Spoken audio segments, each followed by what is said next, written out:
میں نے بچوں کی خاطر دوسری شادی کی، لیکن میری دوسری بیوی میرے پہلے بیٹے کو بہت مارتی تھی۔ میں نے جب بھی پوچھا تو بیٹے نے کہا کہ امی مجھے بہت مارتی ہے۔ بیوی سے پوچھتا تو وہ کہتی کہ میں نے اسے کبھی نہیں مارا، یہ خود اپنے آپ کو نقصان پہنچاتا ہے۔ مجھے سمجھ نہیں آ رہی تھی کہ کس کی بات کا یقین کروں۔ ایک دن میں نے گھر میں خفیہ کیمرہ لگایا، ویڈیو دیکھی تو پیروں تلے زمین نکل گئی اور میں دھاڑے مار کر رویا، کیونکہ میری بیوی۔ وہ دسمبر کی یخ بستہ اور بے رحم رات تھی جب ہسپتال کی سفید راہداریوں میں گونجتی ہوئی ایمبولینس کے سائرن کی آواز ہمیشہ کے لیے میرے ذہن میں جم گئی۔ مجھے آج بھی یاد ہے کہ کیسے آمنہ نے میری ہتھیلی پر اپنا ٹھنڈا پڑتا ہوا ہاتھ رکھا تھا، اور اس کی آنکھیں جو کبھی زندگی کی چمک سے روشن رہتی تھی، موت کا دھندلاپن اتر رہا تھا۔ اس نے آخری بار اپنی کمزور نگاہیں دروازے کی طرف اٹھائیں، جہاں ہمارا 9 سالہ بیٹا ایسن سہما ہوا کھڑا تھا، جیسے اسے اندازہ ہو گیا ہو کہ اس کی کائنات لٹنے والی ہے۔ آمنہ کے لب کھلے، شاید وہ مجھے ایسن کا خیال رکھنے کا کہنا چاہتی تھی، لیکن الفاظ اس کے حلق میں ہی دم توڑ گئے، اور پھر وہ سیدھی لکیر جو مانیٹر پر چل رہی تھی ایک چیخ کی طرح میرے وجود کو چیر گئی۔ میں ہاشم، جو اپنے آپ کو ایک مضبوط اور باہمت انسان سمجھتا تھا، اس لمحے ریت کی دیوار کی طرح ڈھہ سا گیا۔ آمنہ کی وفات محض ایک بیوی کا بچھڑنا نہیں تھا، بلکہ گھر کے اس مرکز کا ختم ہو جانا تھا جس کے گرد میرا اور احسن کا دار و مدار گھومتا تھا۔ تدفین کے بعد جب لوگ چلے گئے اور گھر میں وہ پرسرار اور کاٹ کھانے والی خاموشی چھا گئی، تو مجھے پہلی بار تنہائی کے لفظ کا اصل مفہوم سمجھ آیا۔ گھر کی ہر دیوار، ہر پردہ، ہر چیز آمنہ کی یاد دلا رہی تھی۔ سب سے مشکل مرحلہ احسن کو سنبھالنا تھا، وہ بچہ جو کبھی ایک پل اپنی ماں کے بغیر نہیں رہتا تھا، اب پتھر کی مورت بن چکا تھا۔ وہ نہ رویا نہ چلایا، بس ایک کونے میں بیٹھ کر خالی نظروں سے خلا میں گھورتا رہا۔ یہ خاموشی میرے لیے اس کی چیخوں سے زیادہ اذیت ناک تھی۔ میں نے اسے سینے سے لگایا، میرے آنسو اس کے بالوں میں جذب ہو رہے تھے، لیکن وہ بالکل ساکت تھا۔ میں نے اس کے کانوں میں لرزتی ہوئی آواز میں کہا، احسن بیٹا، میں ہوں نا، ہم دونوں مل کر رہیں گے۔ لیکن میں جانتا تھا کہ باپ کبھی ماں کا متبادل نہیں ہو سکتا۔ اگلے 2 سال میری زندگی کا مشکل ترین امتحان ثابت ہوئے۔ میں نے اپنا دفتر، اپنی ترقی، اپنی سماجی زندگی، سب کچھ داؤ پر لگا دیا۔ میں صبح سویرے اٹھتا، احسن کے لیے ناشتہ بناتا جو اکثر جل جایا کرتا تھا۔ اس کا ذائقہ ویسا نہ ہوتا جیسا آمنہ بناتی تھی، لیکن احسن خاموشی سے کھا لیتا۔ میں اسے خود اسکول کے لیے تیار کرتا، اس کے جوتوں کے تسمے باندھتا، اور پھر دفتر میں بیٹھ کر سارا دن یہی سوچتا رہتا کہ وہ گھر آ کر اکیلا کیا کر رہا ہوگا۔ رات کو جب ہم دونوں بستر پر لیٹتے تو احسن میرا ہاتھ پکڑ کر سوتا۔ اکثر راتوں کو وہ جاگتا رہتا اور اس کے معصوم چہرے کو دیکھتا جس پر ماں کی جدائی نے ایک مسلسل اداسی چھا گئی تھی۔ میں نے احسن کو ماں اور باپ دونوں کا پیار دینے کی کوشش کی۔ میں اس کے ساتھ کرکٹ کھیلتا، اسے پارک لے کر جاتا، اس کی چھوٹی چھوٹی خواہشات پوری کرتا، لیکن اس کی آنکھوں میں وہ ویرانی کبھی ختم نہیں ہوئی جو آمنہ کے جانے سے آئی تھی۔ ہم دونوں ایک دوسرے کا سہارا بن گئے تھے۔ احسن میری دنیا تھا اور میں اس کی کل کائنات۔ میں نے فیصلہ کر لیا تھا کہ میں کبھی دوسری شادی نہیں کروں گا، کیونکہ مجھے ڈر لگتا تھا کہ کوئی دوسری عورت میرے بیٹے کے جذبات کو نہیں سمجھ پائے گی، یا شاید کہانیوں والی سوتیلی ماں کا کردار میرے بیٹے کی نفسیات کو مزید کچل دے گا۔ میں ہاشم، ایک سوٹی بوٹی، سنجیدہ اور کم گو انسان، گھر کے کچن میں ایپرن باندھے برتن دھوتے ہوئے اکثر خود کو آئینے میں دیکھتا تو مجھے اپنی آنکھوں میں ایک تھکا ہارا ہوا شخص نظر آتا، لیکن جیسے ہی احسن پاپا کہہ کر پکارتا، میری ساری تھکن دور ہو جاتی۔ مجھے لگتا تھا کہ ہم دونوں اسی طرح زندگی گزار لیں گے، ایک دوسرے کے زخموں پر مرہم رکھتے ہوئے، لیکن قدرت نے ہمارے لیے کچھ اور ہی لکھ رکھا تھا، اور انسان کی منصوبہ بندی تقدیر کے فیصلوں کے سامنے کتنی بے بس ہوتی ہے، یہ مجھے آنے والے دنوں میں سمجھ آنے والا تھا۔ وقت کا پہیہ اپنی رفتار سے گھومتا رہا، لیکن ہمارے گھر کا نظام درہم برہم ہی رہا۔ جیسے جیسے احسن بڑا ہو رہا تھا، اس کی ضروریات بھی بڑھ رہی تھی، اور میری تنہائی بھی۔ خاندان والوں، خاص طور پر میری بہنوں اور خالاؤں نے اب مجھے باقاعدہ گھیرنا شروع کر دیا تھا۔ ہر خاندانی تقریب میں مجھے ایک ہی طعنہ سننے کو ملتا، ہاشم تم خود پر ظلم کر رہے ہو، اس معصوم بچے پر کیوں ظلم کر رہے ہو، اسے ایک ماں کی ضرورت ہے۔ میں ہمیشہ مسکرا کر بات ٹال دیتا، اپنی سنجیدہ طبیعت کے باعث میں بحث کا قائل نہیں تھا، لیکن اب اندر ہی اندر ان کی باتیں مجھے سوچنے پر مجبور کر رہی تھی۔ ایک بار احسن شدید بیمار ہو گیا، اسے تیز بخار تھا اور وہ پوری رات قے کرتا رہا۔ میں اس کے سرہانے بیٹھا گیلے کپڑے کی پٹیاں رکھتا رہا۔ صبح جب ڈاکٹر آیا تو اس نے مجھے ایک چبھتی ہوئی نظروں سے دیکھا اور کہا، مسٹر ہاشم، بچے کو صرف دوائی نہیں، وقت اور مناسب دیکھ بھال کی ضرورت ہے۔ آپ نوکری کریں گے یا بچے پالیں گے؟ گھر میں کوئی خاتون ہونی چاہیے جو اس کی غذا اور صفائی کا خیال رکھے۔ ڈاکٹر کے جانے کے بعد میں وہیں کرسی پر ڈھہ گیا۔ میں نے دیکھا کہ احسن کا اسکول یونیفارم میلا پڑا تھا، گھر میں دھول جمی ہوئی تھی اور کچن میں گندے برتنوں کا ڈھیر تھا۔ مجھے اپنی ناکامی کا شدید احساس ہوا۔ میں ایک اچھا باپ بننے کی کوشش میں خود کو اور اپنے بیٹے کو ختم کر رہا تھا۔ اسی شام میں نے احسن کے پاس بیٹھ کر، جو اب کچھ بہتر تھا، اس موضوع پر بات کرنے کی ہمت کی۔ میرا لہجہ بہت محتاط تھا، میں نہیں چاہتا تھا کہ اسے لگے کہ میں اسے نظر انداز کر رہا ہوں۔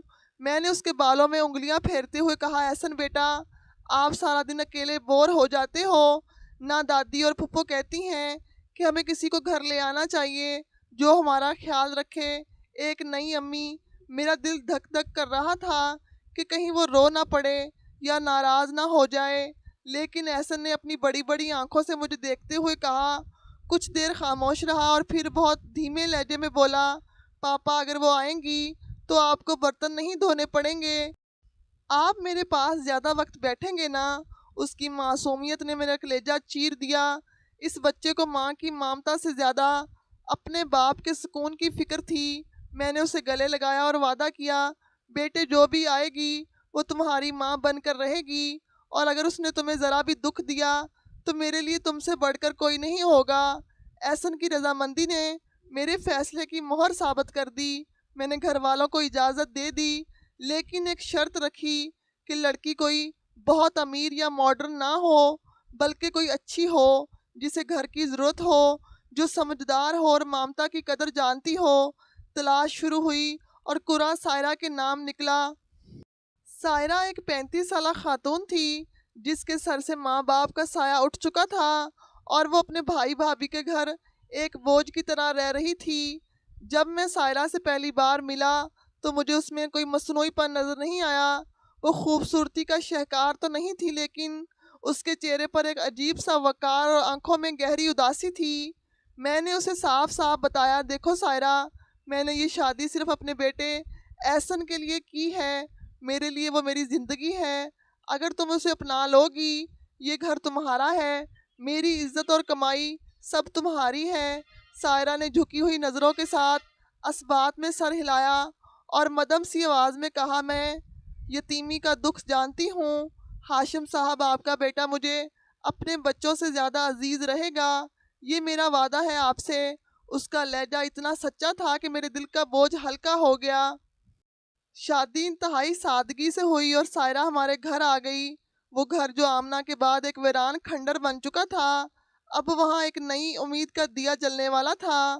مجھے کیا خبر تھی کہ یہ میرے گھر کو روشن کرنے کی بجائے اسے جلا کر راکھ کر دے گی۔ سائرہ کی آمد کے بعد پہلے چند ماہ ایسے گزرے جیسے میرے بنجر اور ویران گھر میں بہار اتر آئی ہو۔ وہ محض ایک خاتون خانہ نہیں بلکہ ایک سلیقہ مند اور وفادار شریک حیات ثابت ہوئی۔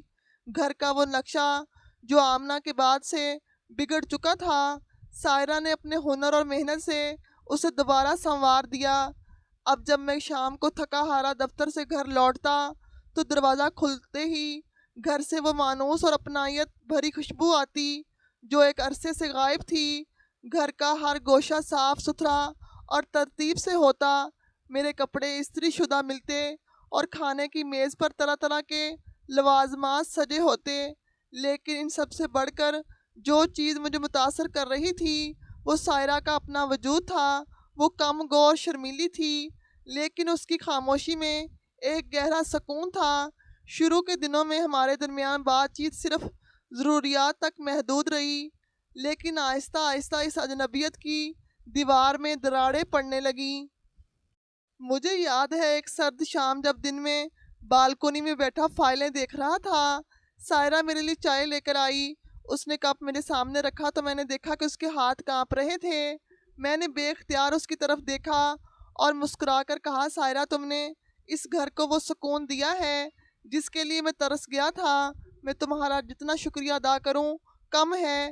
میری بات سن کر اس نے گالوں پر حیا کی سرخی دوڑ گئی اور اس نے اپنی نظریں جھکا لی، لیکن اس پل میں نے اس کی آنکھوں میں اپنے لیے جو احترام اور تابعداری اور چاہت دیکھی، اس نے میرے دل کے کسی ویران کونے میں محبت کی ایک نئی شمع روشن کر دی۔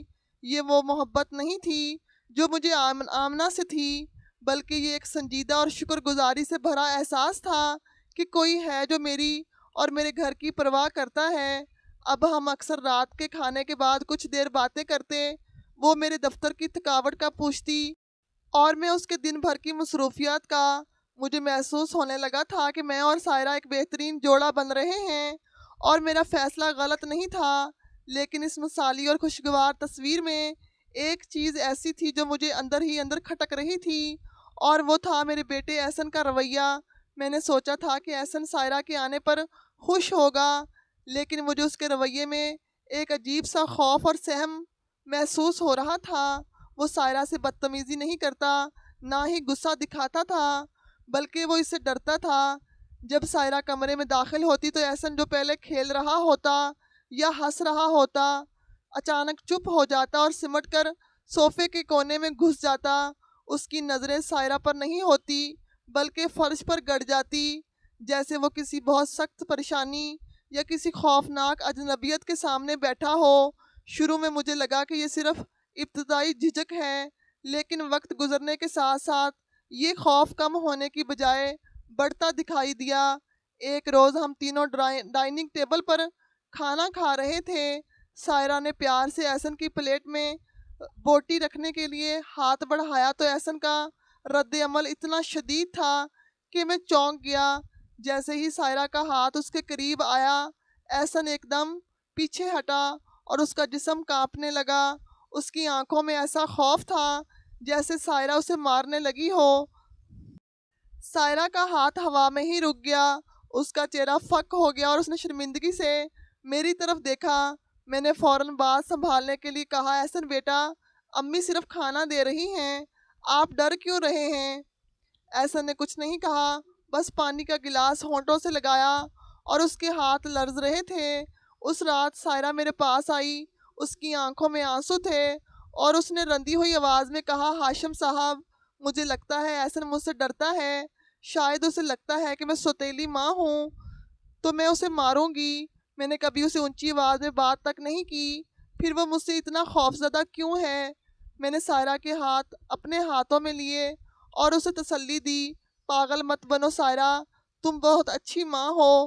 احسن نے بچپن سے سوتیلی ماؤں کی خوفناک کہانیاں سن رکھی ہیں، اس کے ذہن سے یہ خوف نکلنے میں وقت لگے گا، تم اپنی محبت جاری رکھو، وہ پگھل جائے گا۔ میں سائرہ کو تو تسلی دے رہا تھا، لیکن میرے اپنے دل میں وسوسوں کے سانپ رینگنے لگے تھے۔ مجھے سمجھ نہیں آ رہی تھی کہ حقیقت کیا ہے۔ ایک طرف سائرہ تھی جو میرے سامنے احسن پر جان چھڑکتی تھی، اس کے کپڑے دھوتی، اس کا بستر لگاتی اور بدلے میں صرف خاموشی پاتی، اور دوسری طرف میرا معصوم بیٹا تھا جو دن بدن سہما ہوا اور خوف زدہ ہوتا جا رہا تھا کہ احسن کا یہ خوف بلا وجہ نہیں تھا، یا میری غیر موجودگی میں کچھ ایسا ہو رہا تھا جس سے میں بے خبر تھا۔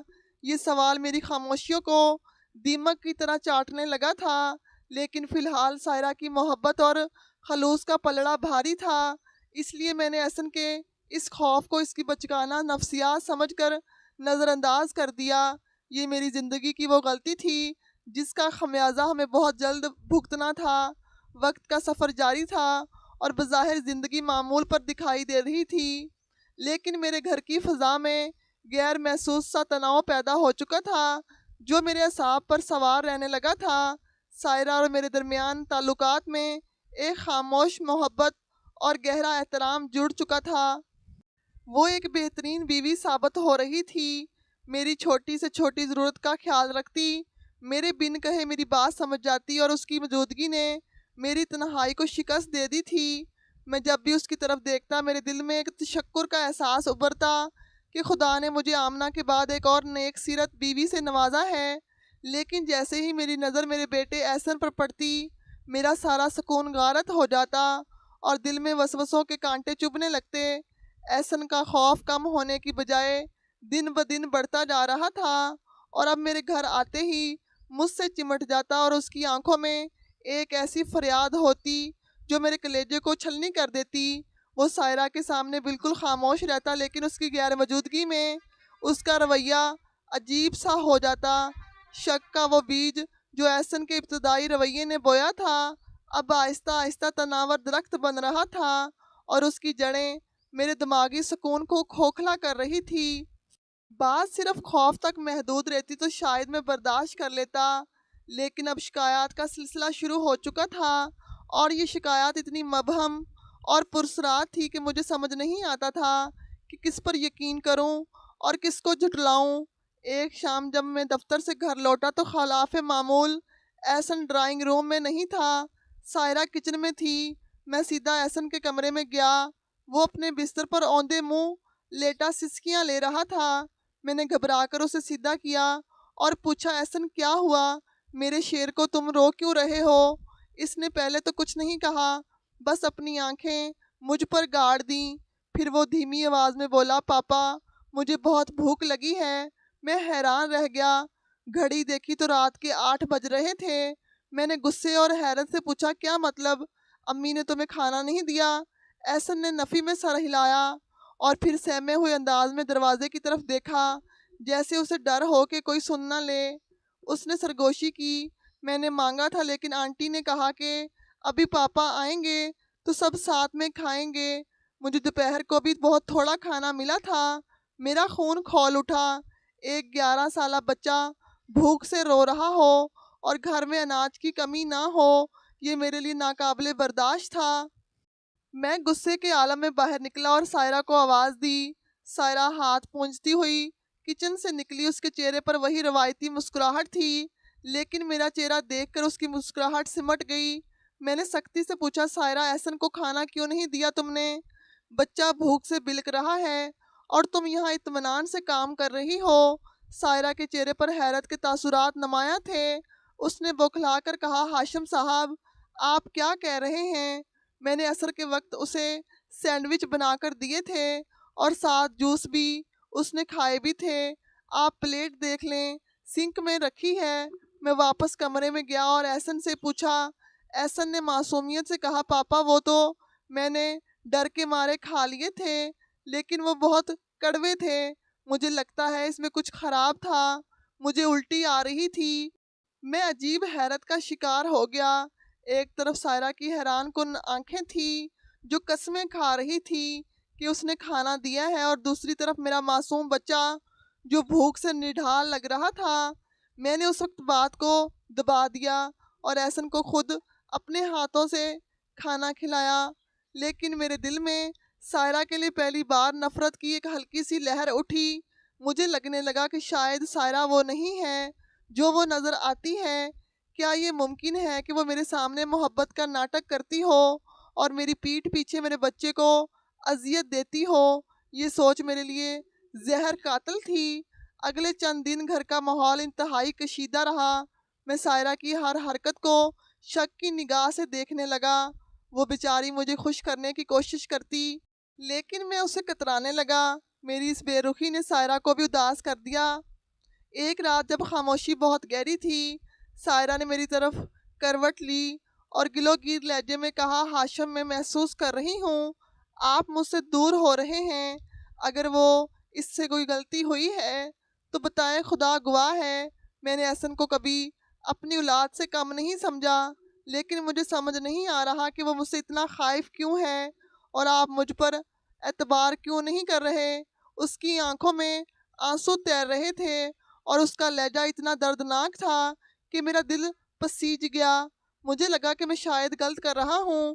میں نے اسے گلے لگایا اور کہا سائرہ میں ایک باپ ہوں، جب میں اپنے بیٹے کی آنکھوں میں خوف دیکھتا ہوں تو میرا دماغ کام کرنا چھوڑ دیتا ہے۔ میں تم سے محبت کرتا ہوں لیکن میں احسن کو بھی دکھی نہیں دیکھ سکتا۔ میں ایک عجیب دوراہے پر کھڑا ہوں۔ اس رات ہم دونوں دیر تک جاگتے رہے، خاموش اپنی اپنی سوچوں میں گم۔ مجھے کیا معلوم تھا کہ یہ تو محض طوفان کا پیش خیمہ تھا، اصل قیامت تو ابھی ٹوٹنا باقی تھی۔ شکایات کا سلسلہ تھما نہیں بلکہ اس میں شدت آتی گئی۔ کبھی احسن کہتا کہ سائرہ نے اسے باتھ روم میں بند کر دیا، کبھی کہتا کہ اس نے اس کا ہوم ورک پھاڑ دیا۔ جب میں سائرہ سے پوچھتا تو وہ قسمیں کھاتی، روتی اور کہتی کہ احسن جھوٹ بول رہا ہے، میں نے ایسا کچھ نہیں کیا۔ اب میں ایک عجیب نفسیاتی دباؤ کا شکار تھا۔ میرا بیٹا جسے میں نے ہمیشہ سچ بولنے کی تربیت دی تھی وہ جھوٹ کیوں بولے گا، اور سائرہ جو اتنی نیک دکھائی دیتی تھی وہ اتنا ظالمانہ رویہ کیسے اختیار کر سکتی ہے۔ میرا جھکاؤ فطری طور پر اپنے خون اپنے بیٹے کی طرف ہونے لگا۔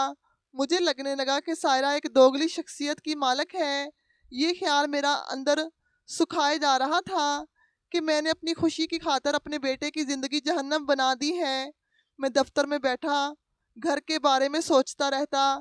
میرا کام متاثر ہونے لگا، میری بھوک اڑ گئی اور میں چڑچڑا ہو گیا۔ احسن کی مظلومیت اور سائرہ کی پرسرار صفائیاں ان دو پارٹیوں کے درمیان میں بری طرح پس رہا تھا۔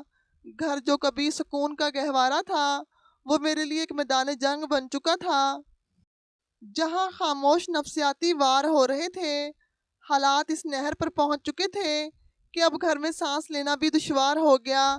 وہ دن میری زندگی کا سیاہ ترین دن ثابت ہوا جب نفسیاتی دباؤ اور خوف جسمانی تشدد کے الزامات میں بدل گیا۔ میں ہفتے کی دوپہر گھر پر تھا، اپنے کمرے میں لیٹا آرام کرنے کی کوشش کر رہا تھا۔ اچانک باہر سے کسی چیز کے گرنے کی زوردار آواز آئی اور ساتھ ہی احسن کی دل دہلا دینے والی چیخ گونجی۔ میں ننگے پاؤں بھاگتا ہوا لاؤنج میں پہنچا۔ منظر دیکھ کر میرے پیروں تلے زمین نکل گئی۔ احسن فرش پر گرا ہوا تھا، پاس ہی 1 انچ کا گلدان ٹوٹا ہوا تھا اور سائرہ اس کے قریب کھڑی تھی۔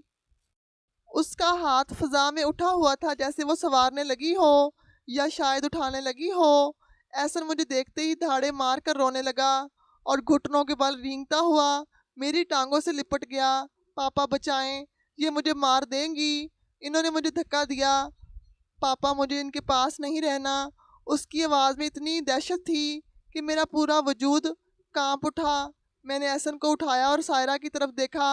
میری آنکھوں میں اس وقت محبت نہیں، صرف اور صرف ایک باپ کا انتقامی غضب تھا۔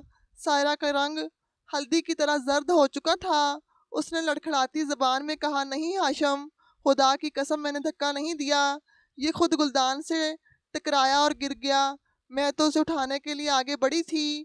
میں نے چیخ کر کہا بس کرو سائرہ، بس کرو یہ ڈرامہ، کب تک جھوٹ بولو گی؟ میرا بچہ پاگل نہیں ہے، وہ خود کو کیوں گرائے گا؟ تم میری غیر موجودگی میں اس کے ساتھ کیا کرتی ہو؟ مجھے سب سمجھ آ رہا ہے۔ تم اس گھر پر قبضہ کرنا چاہتی ہو، میرے بیٹے کو راستے سے ہٹانا چاہتی ہو نا؟ میرے الفاظ تیروں کی طرح اس پر برس رہے تھے۔ سائرہ پھوٹ پھوٹ کر رونے لگی۔ اس نے ہاتھ جوڑ لیے۔ ہاشم مجھے مت آزمائیں، میں بانجھ ہو سکتی ہوں لیکن میں ظالم نہیں ہوں۔ آپ کا بیٹا جھوٹ بول رہا ہے، یہ مجھ سے نفرت کرتا ہے۔ سائرہ کے منہ سے احسن کے لیے جھوٹا کا لفظ سن کر میرا ضبط ٹوٹ گیا۔ میں نے احسن کو صوفے پر بٹھایا اور اس کا معائنہ کیا۔ اس کی کونی چھل چکی تھی اور بازو پر ایک پرانا نیل کا نشان بھی تھا، جسے دیکھ کر مجھے لگا کہ یہ آج کا نہیں بلکہ روز کا معمول ہے۔ وہ نیل کا نشان میرے لیے حتمی ثبوت بن گیا۔ میں نے نفرت سے سائرہ کی طرف دیکھا اور کہا تمہاری زبان اور تمہارے اعمال میں زمین آسمان کا فرق ہے۔ میں نے تمہیں سر کا تاج بنایا تھا لیکن تم نے میرے اعتماد کا گلا گھونٹ دیا۔ اس رات گھر میں کھانا نہیں بنا۔ احسن میرے ساتھ کمرے میں سویا۔ رات کے کسی پہر میں جاگا تو دیکھا کہ احسن نیند میں بڑبڑا رہا ہے، مت مارو پلیز، مت مارو۔ اس کی پیشانی پسینے سے شرابور تھی۔ میں نے اسے سینے سے لگا لیا اور وہیں اندھیرے میں بیٹھ کر اپنی زندگی کا سب سے مشکل فیصلہ کرنے لگا۔ میرا دل خون کے آنسو رو رہا تھا۔ میں سائرہ سے محبت کرتا تھا، اس کی قربت، اس کا خیال رکھنا، اس کی وہ خاموش رفاقت، مجھے سب کچھ عزیز تھا۔ لیکن کیا وہ اپنی محبت کی قیمت اپنے بیٹے کی معصومیت اور جان دے کر چکا رہا تھا؟ ہرگز نہیں۔ میں نے یہ شادی صرف اور صرف احسن کے لیے کی تھی۔ اگر احسن ہی اس رشتے میں پس رہا ہے تو اس شادی کا کوئی جواز نہیں رہ جاتا۔ میرے ذہن میں ایک جنگ جاری تھی۔ ایک آواز کہتی تھی کہ سائرہ کو ایک موقع دو، شاید کوئی غلط فہمی ہو، لیکن دوسری آواز احسن کی چیخیں سنا رہی تھی۔ بحیثیت باپ میرا فرض مجھ پر حاوی ہو گیا۔ میں نے سوچا کہ میں اپنی خوشی قربان کر سکتا ہوں۔ میں ساری زندگی اکیلا رہ لوں گا، سائرہ کی جدائی کا غم سہ لوں گا، لیکن اگر میرے بیٹے کو کچھ ہو گیا تو میں خود کو کبھی معاف نہیں کر سکوں گا۔ صبح ہوئی تو میں نے فیصلہ کر لیا تھا کہ میں سائرہ کو طلاق دے دوں گا یا کم از کم اسے اس کے گھر بھیج دوں گا۔ میں ناشتے کی میز پر آیا تو سائرہ وہاں موجود تھی۔ اس کی آنکھیں رونے کی وجہ سے سوجی ہوئی تھی۔ اس نے مجھے دیکھ کر ناشتہ لگانے کی کوشش کی، لیکن میں نے ہاتھ کے اشارے سے روک دیا۔ سائرہ، ہمیں بات کرنی ہوگی۔ میرا لہجہ سپاٹ اور سرد تھا۔ سائرہ کرسی پر بیٹھ گئی۔ وہ شاید جانتی تھی کہ کیا ہونے والا ہے۔ میں نے نظریں چراتے ہوئے کہا، میں مزید یہ تماشا برداشت نہیں کر سکتا۔ میرا بیٹا میری زندگی ہے اور میں اسے روز روز مرتے ہوئے نہیں دیکھ سکتا۔ مجھے لگتا ہے کہ ہمارا ساتھ یہیں تک تھا۔ سائرہ نے کوئی احتجاج نہیں کیا، بس خاموشی سے آنسو بہاتی رہی۔ پھر اس نے ایک ایسی بات کہی جس نے مجھے مزید الجھا دیا۔ اس نے کہا، ہاشم، آپ جو فیصلہ کریں گے مجھے منظور ہے، لیکن خدارا ایک بار صرف ایک بار حقیقت کو اپنی آنکھوں سے دیکھ لیں، پھر بے شک مجھے پھانسی دے دیں۔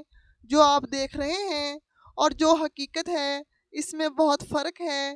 اس کے لہجے میں جو یقین اور درد تھا اس نے مجھے ایک بار پھر شش و پنج میں ڈال دیا۔ کیا واقعی میں کچھ نظر انداز کر رہا ہوں؟ کیا واقعی ایسا جھوٹ بول سکتا ہے؟ لیکن ایک بچہ اتنا بڑا ڈرامہ کیسے رچا سکتا ہے؟ اور میں گھر سے دفتر کے لیے نکلا تو میرا دماغ پھٹنے والا تھا۔ میں سائرہ کو چھوڑنا نہیں چاہتا تھا، لیکن احسن کی حفاظت میری مجبوری تھی۔ راستے میں نے اپنے ایک وکیل دوست نعمان کو فون کیا اور اسے ساری صورتحال بتائی۔ نعمان نے پوری بات سن کر ایک مشورہ دیا جس نے مجھے چونکا دیا۔ اس نے کہا کہ ہاشم، جذبات میں فیصلہ مت کرو، عورتیں بہت شاطر ہوتی ہیں اور بچے بہت جذباتی۔ طلاق بہت بڑا قدم ہے۔ اگر سائرہ واقعی ظالم ہے تو اس کے خلاف ٹھوس ثبوت ہونے چاہیے تاکہ کل کو وہ خاندان میں تمہیں بدنام نہ کر سکے، اور اگر احسن غلط فہمی کا شکار ہے تو یہ بھی پتہ چل جائے گا۔ میرا مشورہ مانو، گھر میں خفیہ کیمرے لگواؤ، دودھ کا دودھ اور پانی کا پانی ہو جائے گا۔ کیمرے کا خیال میرے لیے عجیب تھا، مجھے یہ اپنی بیوی کی جاسوسی لگ رہا تھا، لیکن سائرہ کے آخری الفاظ حقیقت کو اپنی آنکھوں سے دیکھ لیں میرے کانوں میں گونج رہے تھے۔ میں اس کشمکش اور اذیت کو ختم کرنا چاہتا تھا۔ میں جاننا چاہتا تھا کہ اس بند گھر کی چار دیواری میں جب میں نہیں ہوتا تو اصل میں کیا ہوتا ہے۔ اسی لمحے میں نے گاڑی کا رخ الیکٹرانک مارکیٹ کی طرف موڑ دیا۔ مجھے نہیں معلوم تھا کہ جو ٹیکنالوجی میں خریدنے جا رہا ہوں وہ مجھے سکون دے گی یا میری زندگی کو ہمیشہ کے لیے بدل کر رکھ دے گی۔ میں صرف اتنا جانتا تھا کہ مجھے اپنے بیٹے کو بچانا ہے، چاہے اس کی قیمت مجھے سائرہ کو کھو کر ہی کیوں نہ چکانی پڑے۔ الیکٹرانک مارکیٹ کی ہجوم بھری گلیوں سے وہ ننھا سا خفیہ کیمرہ خریدتے وقت میرے وجود پر ایک عجیب سی لرزہ طاری تھی۔ میرے ہاتھ ایسے کانپ رہے تھے جیسے میں کوئی بہت بڑا اور سنگین جرم کرنے جا رہا ہوں۔ میں ہاشم، جو ہمیشہ اصولوں اور باہمی اعتماد پر یقین رکھتا تھا، آج حالات کی ستم ظریفی اور اپنے بیٹے کی محبت میں اتنا مجبور ہو چکا تھا کہ اپنی ہی بیوی، اپنی شریک حیات کی جاسوسی کرنے پر آمادہ تھا۔ یہ محض ایک ڈیجیٹل ڈیوائس نہیں تھی، بلکہ میرے اس اعتماد کی موت کا سامان تھا جو میں نے سائرہ پر کیا تھا، اور میرے اس گھر کے تقدس کی پامالی تھی جسے میں نے بڑے نازوں سے بسایا تھا۔ گھر پہنچ کر میں نے موقع غنیمت جانا جب سائرہ کچن میں رات کے کھانے کی تیاری میں مصروف تھی اور احسن اپنی ٹیوشن پر گیا ہوا تھا۔ میں نے چوری چھپے دل کی دھڑکتی ہوئی رفتار کے ساتھ وہ کیمرہ ٹی وی لاؤنج کے